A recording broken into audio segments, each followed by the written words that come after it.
Capítulo 11, parte 2. Brincadeiras ao ar livre, etc. Estas horas iluminadas passam voando, e ainda há pelo menos uma lição em nosso cronograma, sem falar de 1 ou 2 horas para brincadeiras à tarde. A ideia de uma lição não é convidativa depois de discutirmos tantas coisas mais interessantes e, de fato, mais importantes, mas precisa ser apenas uma pequena lição, com 10 minutos de duração. E esta pequena pausa e esforço de atenção darão maior gosto ao prazer e ao lazer que se seguirão. A lição de francês.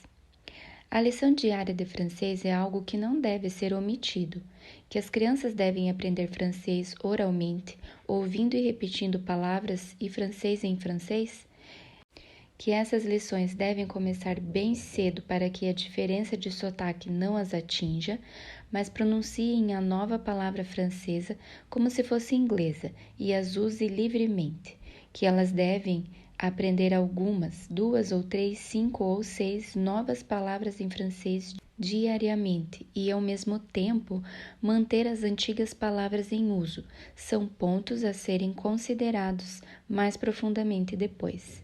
Nesse meio tempo, é tão importante manter a língua e o ouvido familiarizados com os vocabulários franceses que nem sequer uma lição deve ser omitida. A lição de francês pode, no entanto, ser elaborada de forma a se adequar ao espírito das outras ocupações ao ar livre. A meia dúzia de palavras pode estar relacionada às folhas, aos ramos, à casca ou tronco de uma árvore, ou às cores das flores, ou aos movimentos dos pássaros, à nuvem, ao cordeiro, à criança. De fato, as novas palavras francesas deveriam ser apenas outra forma de expressar as ideias que, naquele momento, ocupam a mente da criança. Brincadeiras barulhentas. As brincadeiras vespertinas, após a refeição, são uma parte importante das atividades do dia para os filhos mais velhos, embora os mais novos provavelmente estejam exaustos a essa altura, devido à incessante agitação por meio da qual a natureza fornece o devido desenvolvimento de seu tecido muscular. Deixe que os pequenos durmam sob o doce ar puro e acordem revigorados. Enquanto isso, os mais velhos brincam. Quanto mais eles correm, gritarem e movimentarem os braços, mais saudável será a brincadeira. E essa é uma das razões pelas quais as mães devem levar seus filhos para lugares isolados, onde eles possam usar seus pulmões, para a alegria de seus corações, sem o risco de incomodarem alguém. A estrutura muscular dos tecidos vocais é, muitas vezes, negligenciada. As crianças, contudo, gostam de se entregar a clamores e gritos, e essa brincadeira mal educada e barulhenta, com a qual os adultos não têm muita paciência, é justamente a maneira pela qual a natureza proporciona o devido exercício dos órgãos internos. E desse poder operante dependem largamente a saúde e a felicidade futuras das crianças. As pessoas falam de pulmões fracos, peito fraco, garganta fraca, mas talvez não ocorra a todos que pulmões fortes e gargantas fortes são constituídos nos mesmos termos que um braço ou pulso fortes, por meio de exercícios, treinamento, uso, trabalho. Ainda, se as crianças puderem dar voz musicalmente a mais ritmicamente ao som de suas próprias vozes, tanto melhor. A esse respeito, as crianças francesas estão em melhor situação do que as inglesas. Elas dançam e cantam inúmeras cantigas de roda em sequência. Brincadeiras como essas, sem dúvida, imitam casamentos e enterros, da mesma maneira como as crianças brincavam há muito tempo nos mercados de Jerusalém. Rondós.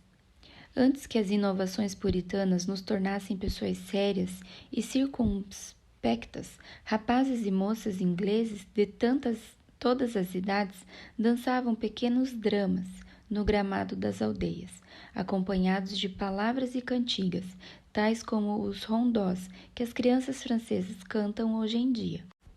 Sobraram algumas delas, que são ouvidas nos intervalos da escola dominical e outras reuniões infantis. e vale a pena preservá-las. There come tea, ducks, ready, oranges and lemons, say the bells of St. Clement. Here we come gathering nuts in May.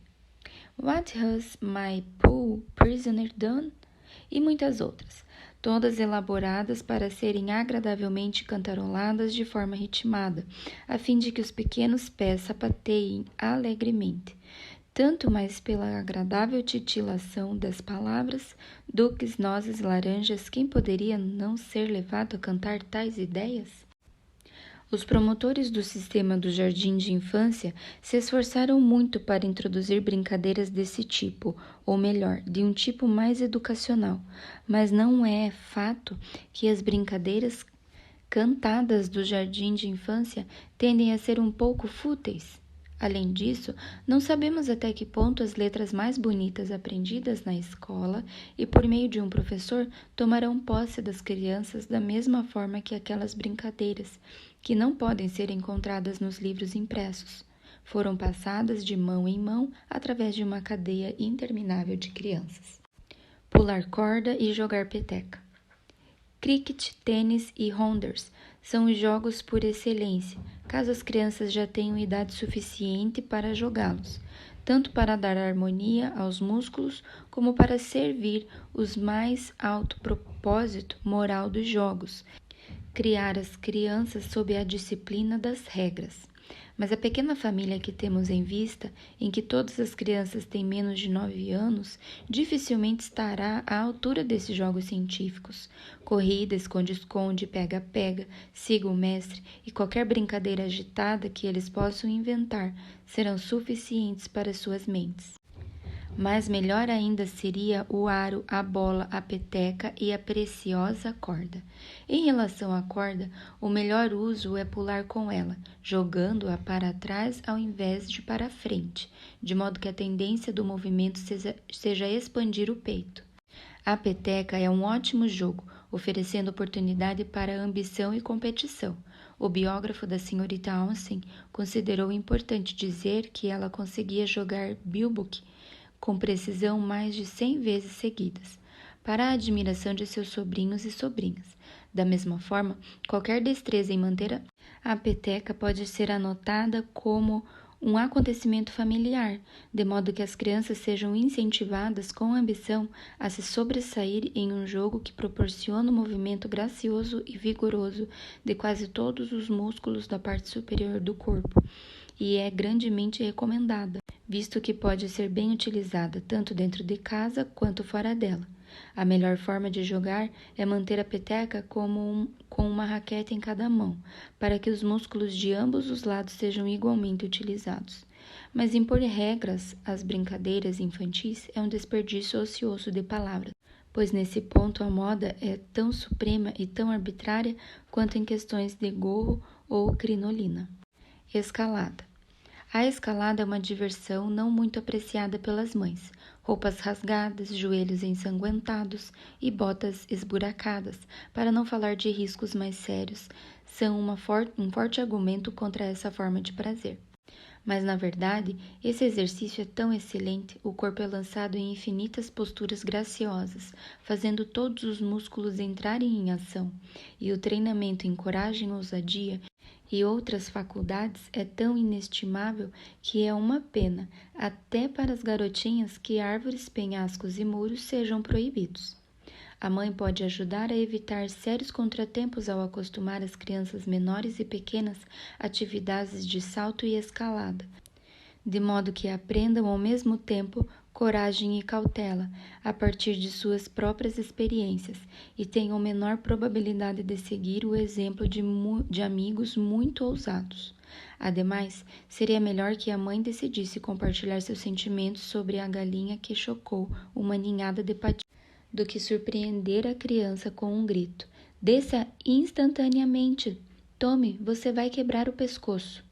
Pois isso dará à criança um choque nervoso, tirando toda a sua concentração. É bem provável que essa atitude acabe justamente provocando a queda que tensionava impedir. Até mesmo andar de barco e nadar são atividades que estão ao alcance das crianças criadas na cidade durante os dias de verão, em que todos viajam até as proximidades do mar ou dos rios do interior. Além disso, há piscinas em grande parte das cidades. Seria bom que a maioria das crianças de 7 anos fossem ensinadas a nadar, não apenas pela possível utilidade dessa arte, mas como lhes dando um meio adicional de movimento e, portanto, de deleite. Roupas. A destruição das roupas não precisa ser grande se as crianças estiverem vestidas para suas pequenas excursões como deveriam estar, em roupas feitas de lã, tecidas de forma grosseira, sarja ou flanela. A lã tem muitas vantagens sobre o algodão e mais ainda sobre o linho, como material de vestuário, principalmente por ser um mau condutor, isto é, a lã não permite que a temperatura do corpo se dissipe com facilidade, nem que a temperatura do ambiente seja absorvida com facilidade. Portanto, a criança vestida em roupas de lã, cuja temperatura se elevou por causa das brincadeiras, não sofre um resfriamento pela perda repentina desse calor, como acontece com a criança vestida em roupas de linho. Além disso, a lã é mais fresca sob o sol e mais aquecida na sombra. Perguntas para uso dos estudantes. 1. Por que a lição de francês não deve ser omitida? 2. Por que as crianças devem se entregar a clamores e gritos ao ar livre? 3. Por que os rondós devem ser preservados? 4. Quais são as melhores maneiras de usar a corda e a peteca? 5. O que dizer da escalada? 6. O que dizer das roupas de lã?